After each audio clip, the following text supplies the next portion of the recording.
Paz do Senhor, irmãos, meu nome é Yasmin e hoje eu tenho uma palavra de Deus para a sua vida. Hoje nós vamos entender quem foi Samuel, quem foi esse homem de Deus, quem foi esse homem na Bíblia, né? Então, vamos lá aqui, primeiramente em Samuel capítulo 1, do versículo 12 ao versículo 17, que vai dizer assim: Ana continuou orando ao Senhor durante tanto tempo que ele começou a prestar atenção nela e notou que seus lábios se mexiam, porém não saía nenhum som. Ela estava orando em silêncio, mas ele pensou que ela estava bêbada e disse: Até quando você ficar embriagada? Veja se para de beber. Senhor, respondeu ela, eu não estou bêbada, não bebi nem vinho nem cerveja. Estou desesperada e estava orando, contando a minha aflição ao Senhor. Não pense que sou uma mulher sem moral. Eu estava orando daquele jeito porque sou muito infeliz e sofredora. Então ele disse, né? Vá em paz, que o Deus de Israel lhe deu o que você pediu. Então, irmãos, para a gente entender a história de Samuel, a gente precisa compreender a origem dele, né? De onde ele veio, quem são os pais dele. Tá? Da tribo de Efraim existia um homem chamado Elcana, né? Elcana, ele tinha duas esposas, né? Ele era casado com duas mulheres, Penina e Ana, né? Na tradição judaica daquela época, era permitido que um homem tivesse mais de uma mulher, né? Como aconteceu no caso de Jacó, né? Que teve duas esposas, mais duas concubinas, né? Então, mais duas servas, né? Então, o que aconteceu também no caso de Abraão, tinha Sara e tinha Agar, né? Que era mais uma serva também. Mas enfim. Então, Elcana era casado com duas mulheres, né? A Bíblia fala que Ana, ela sofria constantemente provocações de Penina, né?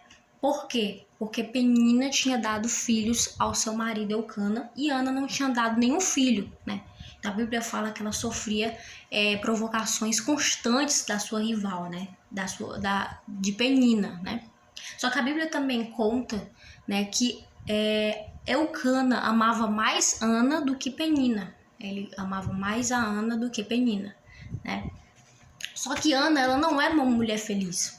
Ana era uma mulher amargurada de espírito, era uma mulher atribulada, era uma mulher triste, era uma mulher solitária, porque ela vivia ali sendo humilhada por Penina, né? E porque ela sentia esse peso dentro dela de nunca ter dado um filho, né? O que era considerado como algo humilhante para qualquer mulher da época, né? Não ter filhos, né? Na Bíblia, a questão de casos, né, de mulheres que não tiveram filhos não é novidade, né? A gente teve o caso de Sara, né? Sara deu Agar a Abraão para que os dois tivessem filhos, porque Sara não podia ter filhos, e Deus fez a promessa para ela teve o filho, né? Então não é algo novo na Bíblia, né? Só que Ana, ela tinha essa rival, né, que ficava constantemente atribulando ela, ficava constantemente provocando ela, né? E sempre humilhando ela por ela nunca ter dado nenhum filho, né? Penina provavelmente usava isso como um refúgio, né? Uma fuga, né? Porque ela sabia que mesmo que ela tivesse dado filhos por seu marido, o seu marido gostava muito mais de Ana do que dela. Então ela meio que via algo de positivo, né? Algo que ela pudesse usar para atacar a Ana, né? Só pelo fato de Elcana gostar mais de Ana, Penina se sentia ameaçada. Penina se sentia triste, né? E a única forma que ela via para poder descontar essa raiva era estar humilhando Ana por ela não ter nenhum filho. Aqui no versículo 4 diz que Elcana, ele oferecia sacrifícios ao Senhor, né? E aí ele ofereceu sacrifício ao Senhor. Ele oferecia ali a parte da gordura que era queimada, né, do Senhor. Aí tinha a parte que ficava para os sacerdotes e a outra parte, né, do que sobrasse poderia ser comido pela pessoa que fazia o sacrifício. Nesse caso, quem fazia o sacrifício era Elcana. Então Elcana fazia o seu sacrifício ali. Quando ele terminava, ele comia ali, ele e sua família comiam daquele sacrifício ali, aquela carne, né? E aí ele fala que ele dividia ali a carne para sua família, né? Dividia para Penina e dividia para os seus filhos e filhas. Só que para Ana, a Bíblia fala que ele dava 10 vezes mais, né? Porque ele amava ela, ele gostava muito dela, né? Vai dizer na frente. Só que ele amava ela mesmo que ela não tivesse tido nenhum filho, né? E a Bíblia também conta que no versículo 6, né, que a Penina, ela, quando, principalmente nessa época que eles iam oferecer sacrifício, né, a Penina humilhava muito Ana, né, humilhava ela demais, né, e procurava sempre uma forma de irritar ela. E a Bíblia fala que ela humilhava tanto Ana, né, que Ana chegava a chorar. Ana chorava muito, né, ficava muito triste, né? E isso acontecia todos os anos, porque todos os anos eles tinham essa tradição de ir lá oferecer sacrifícios ao Senhor, né? Em uma dessas idas, né, a Siló, que é onde eles faziam sacrifício, né? Depois que todo mundo acabou de comer, a Ana, ela resolveu ir lá na tenda sagrada, né? E Eli estava lá no templo, né? Lá na tenda, no caso, né? Eli estava lá na sua cadeira e de repente Ana chegou lá, ela se prostrou naquele lugar, né? E começou a orar. A Bíblia fala que era uma oração silenciosa, né? De tão amargurada e tão triste que ela estava, né? Somente os lábios dela se moviam, né? Mas não saía voz, não saía som nenhum da boca dela, né? E aí Samuel, o sacerdote Eli, começou a pensar que ela estava bêbada, né? Ele falou assim: mulher, por que você tá bêbada? Ela falou: eu não estou bêbada, né? Eu estou amargurada de espírito, né? Eu estou angustiada, né? A minha alma está aflita, né? Em outras traduções pode mudar, né, a forma como ela se expressou. Mas o sentido era esse, que ela estava triste, que ela estava amargurada, que ela estava aflita, né? E aí o sacerdote, ele não sabia, né, qual era a oração que Ana tinha feito, porque não saía a voz da boca dela, né? Mas quando ela se levantou, né, ele falou assim, vai em paz, né, e que o Deus de Israel venha ouvir a sua oração, né? Atender o seu pedido, né? Cumprir conforme aquilo que você pediu. E aí, a Ana volta termina, né, o período de oferecer sacrifício lá, e eles voltam para casa deles em Ramás. E acontece que Eucana tem relações com a sua mulher Ana, né? E aí ela acaba engravidando e tem um filho, né? Um pouco tempo depois, ela dá à luz a um filho e põe o nome dele de Samuel.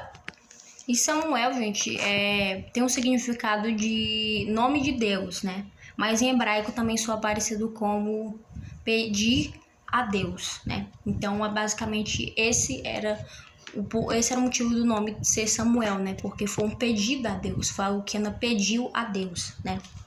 E aí, quando Ana estava orando, né, pedindo a Deus que desse para ela um filho, né, ela fez uma promessa, né, de que se Deus abençoasse ela, desse um filho para ela ia entregar esse filho na casa do Senhor, né, para que ele servisse ali na casa do Senhor pro resto da sua vida, né? E aí Deus ouviu a oração dela e atendeu o pedido dela. Então ali, né, chegou mais uma vez o período em que Eucana tinha que ir para Siló para fazer o seu sacrifício, né? E chegou esse período e Ana falou assim: não, eu não vou ainda, né? Então Eucana foi com Penina e com os outros filhos que ele tinha com ela.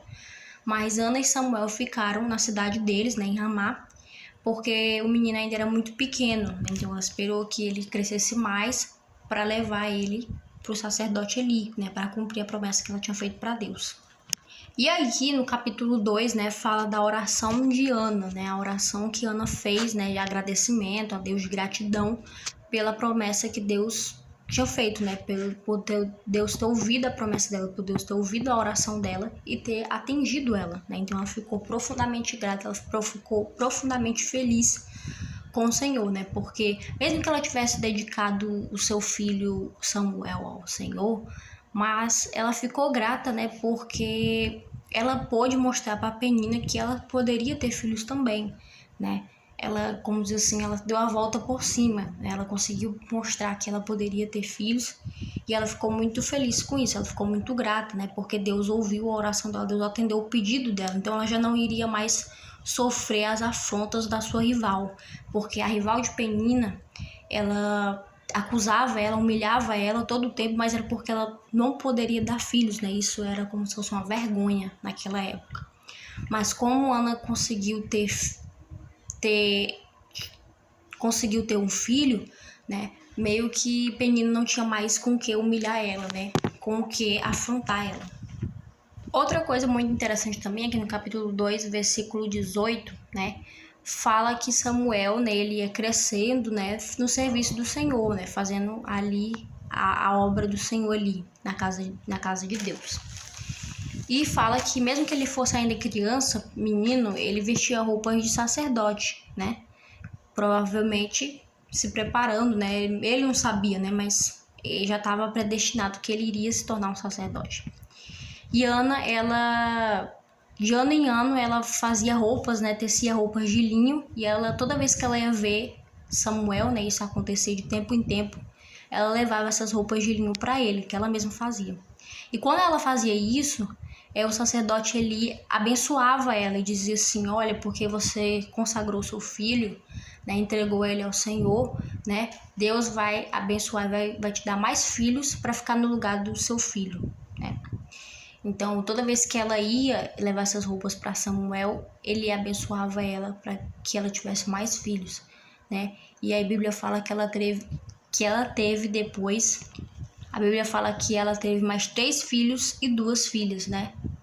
Além de Samuel, né? Então ela foi abençoada pelo Senhor, né? E a Bíblia também diz que Samuel ele crescia no serviço do Senhor. E aí, só que tinha um porém, né? Ele tinha 2 filhos, né? Chamado Ofnis. Então ele tinha 2 filhos, Ofni e Finéias, né? E a Bíblia conta, né, que esses 2 filhos dele, eles pegavam parte, né, do sacrifício que era oferecido a Deus, né? Ao invés dele oferecerem esse sacrifício, eles já pegavam logo a parte deles, que era para ser, na verdade, a parte de Deus, né? E só depois que eles comiam a parte deles, que eles davam a parte de Deus.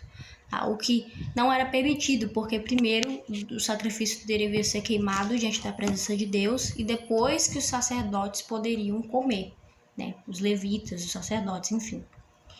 E aí eles faziam o contrário, eles comiam primeiro e depois davam o que sobrava na presença de Deus. E esse sacrifício, gente, eles eram trazidos pelos israelitas, né?